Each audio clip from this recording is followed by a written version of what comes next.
Feni line জনগণের আস্থা হয়ে উঠবে এবং এই পরিবহনটি থাকবে বাংলাদেশের সকল পরিবহন সেক্টর থেকে আলাদা।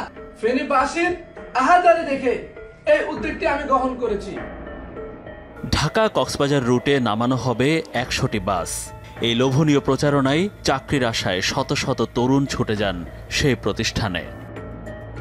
এই সুযোগের কথা বলে ওই প্রতারক হাতিয়ে নেয় কোটি টাকা।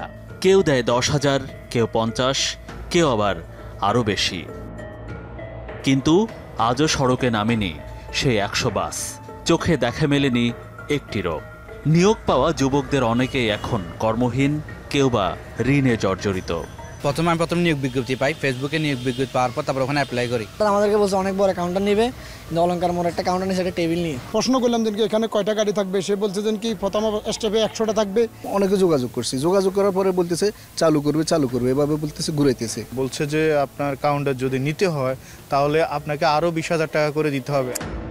সেই প্রতারকের প্রকৃত নাম নূর মোহাম্মদ, কিন্তু তিনি পরিচিত শাহেদ নামে। গ্রামের বাড়ি ফেনী হলেও প্রতারণার কারখানা গড়ে তুলেছেন চট্টগ্রামের হালি শহরে।